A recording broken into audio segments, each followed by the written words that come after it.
un plaisir d'accueillir le ministre de l'Intérieur espagnol ici à la frontière. Nous nous sommes déjà rencontrés à Madrid, à Paris, et nous voilà à égale distance entre nos deux capitales. Nous avons évidemment travaillé sur deux sujets majeurs pour nos deux pays.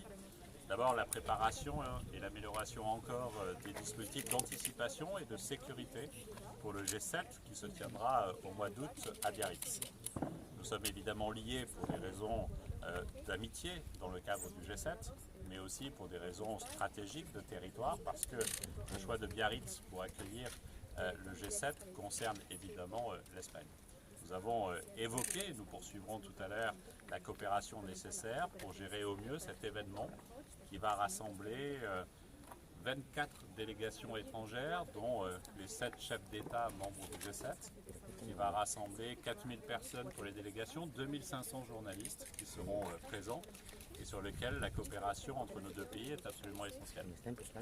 Nous avons travaillé aussi sur les enjeux et sur un combat commun, celui de la lutte contre toute forme d'immigration irrégulière, et en particulier les passeurs, qui aujourd'hui sont des marchands de mort et contre lesquels nous devons être mobilisés. Nous allons échanger encore ce soir ensemble. Nous passons un long moment à travailler et à partager aussi un lien d'amitié qui lie la France et l'Espagne et qui nous lie tous les deux depuis quelques mois dans nos fonctions régulières.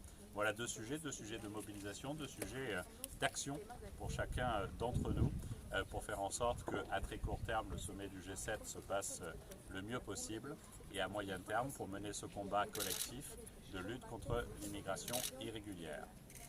L'agglomération a établi un accueil pour les migrants à Bayonne et demande, je crois, a demandé à plusieurs reprises l'aide de l'État pour son fonctionnement. Quelle est votre position par rapport à ça ?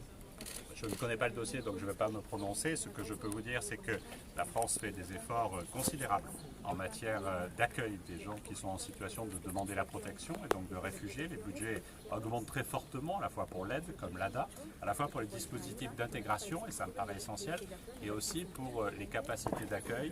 Depuis 2015, nous aurons doublé en France les capacités d'accueil pour des demandeurs de protection, pour des réfugiés. Nous serons à la fin de cette année à près de 100 000 places disponibles. Et donc nous devons travailler ensemble. Ce que je ne souhaite pas, c'est que les initiatives de collectivités locales qui soient prises sans discussion avec l'État, avec les préfets, mais il est essentiel que quand il y a une discussion, il y ait ce partenariat et l'État doit assumer aussi les conditions d'hébergement.